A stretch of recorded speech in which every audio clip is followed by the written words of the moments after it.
chilling tales for dark nights.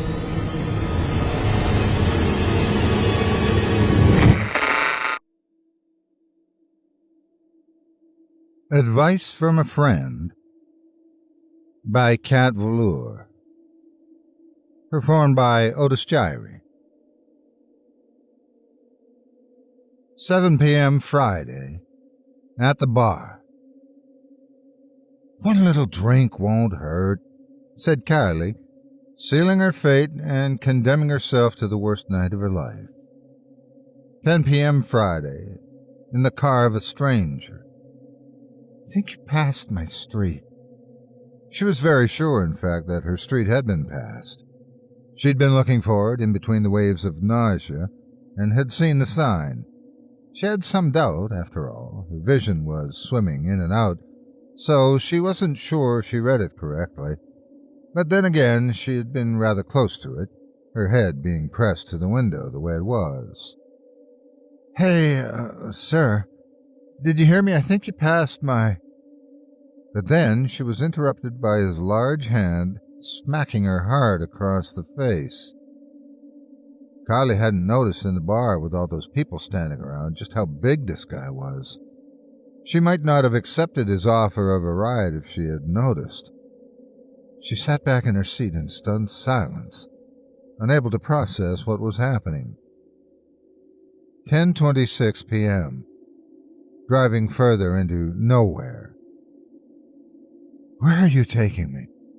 she asked after marshalling up her courage. She was rewarded with another smack, harder than the first.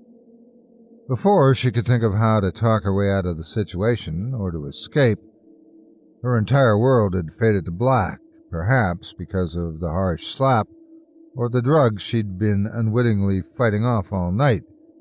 She'd never know. When she woke up again, she'd be unable to remember the ride at all. 1 a.m. Saturday. Waking up chained to a bed. "Hello?" Kylie called out softly. Her head was spinning and she didn't know where she was. Even the thought of sitting up made her want to be sick. She knew she wasn't home, but she couldn't think of anywhere else she could possibly be, unless... She'd been having a terrible dream about being abducted, but that couldn't be true, could it? The last thing she could clearly recall, she'd been supposed to meet up with a friend at a bar. Everything after that was hazy. Surely, if she wasn't in her own bed, she must be on someone else's bed, a friend, or, worst-case scenario, she'd gotten a little tipsy and was at the home of a one-night stand. In either case, someone would be around. "Hello?" She called again, a little louder. "Hello." Someone responded this time. There were too many things about that one word for her to process in the state she was in. It was a deep male voice, and it was warm, welcoming. It was also not coming from beside her in the bed, but from the other side of what sounded like a rather large room. Kylie tried to open her eyes, not sure why she hadn't started with that. But she realized they had been open. Everything was just dark. "Who are you?" she asked, trying to sound braver than she felt. "A friend." 3:30 a.m., talking to a friend. "Wish I could see you." Her friend had taught her a lot. In the couple hours they had known one another, they had bonded. Dire situations have a way of forcing people who might ordinarily have nothing in common to become the best of allies when facing an enemy. At the end of the day, friendships were all about survival, and Kylie's new friend had taught her a lot about surviving in her new prison. He'd been there for her when she had been sick, and when she had first discovered the chain around her ankle. He calmed her down and answered her questions to the best of his ability. He told her about their situation. There was one man and one woman. He wasn't sure what their relationship was. He thought once that they were brother and sister, what with them looking alike. but he'd seen them do things to one another that no siblings should be doing. The man hit harder, but the woman kept the person longer, which was crueler in its own way. As Kylie listened to him describe in only the faintest detail the sort of things he'd seen in his time there, she felt like being sick all over again, and once or twice she had been. She was scared. She had never been a tough person, and judging from her friend's assessment of the situation, she didn't think that she'd last very long at all. All things considered, she wasn't sure that she'd want to. Dying would be preferable to her. She didn't want to linger during years of torture like her new friend must have, seeing others come and go. He sounded weak, tired, and in great pain. She never wanted that to be her. The one small thing she would have asked was that she could see her new friend's face. With all the discussion, she felt like she knew him, and she'd rather his face be the last one she saw than the face of her captor. Her eyes had adjusted to the dark somewhat, and she was now sitting on the bed, facing the direction his voice came from. But even squinting, she could see no more than a vaguely human-like shape in the dark. "Maybe someday you will," he answered sadly. 4:00, in the dark. "How long do we have?" she asked. "It varies," he said, "but usually they don't come until morning." 5, not long before sunrise. "I have to ask, is there any way out?" Kylie had dreaded asking this question because she had a feeling she would not like the answer. If there was a way out, surely he'd have taken it. Silence greeted her. "Hello?" she called out. "You could try to fight, but..." His voice trailed off. "But what?" she asked.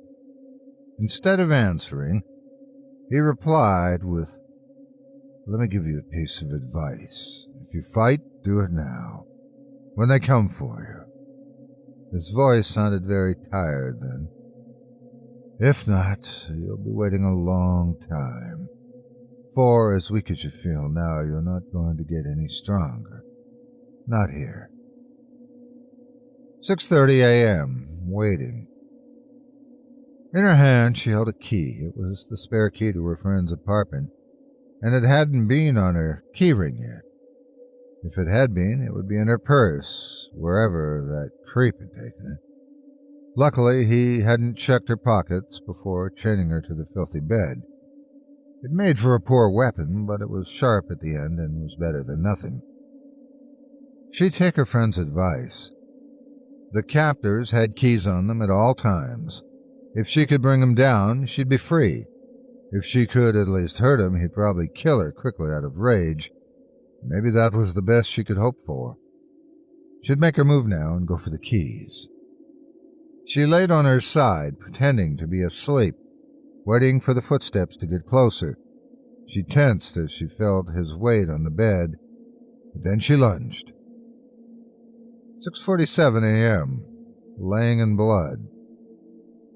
"Kylie," said a voice. She was too tired to answer. The voice came back louder and more persistent. "Kylie, you need to get up. You need to unchain yourself. It's now or never." He took down the bigger one, "But if his woman comes down here before you've moved, you're not strong enough to fight again. Get up, Kylie."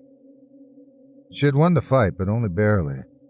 The initial shock and blood loss from losing the first eye had been enough to weaken him, but that was only a relative term.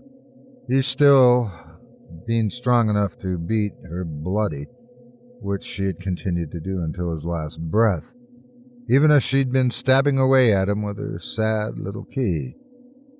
"I'm sorry," she whispered. "I can't." She tried to tell him she wasn't a good fighter, she wasn't strong. She let the blackness take her again. 11 a.m., standing behind her new friend. Coming to, she'd been relieved. The woman hadn't found her yet. She thought there would still be time to unlock the two of them and escape together. He hadn't spoken to her, though, not since the sun had risen.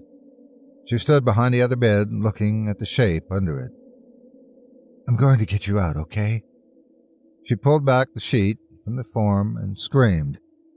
She jumped away from the frail body with its discolored, pale flesh, causing the lifeless head to fall to one side. She watched with horror as his eyeball fell out and rolled across the floor. She rushed up the stairs, more eager than ever to be home. It wasn't just that her friend was dead. It was obvious he had been dead for a long time. Chilling tales for dark nights.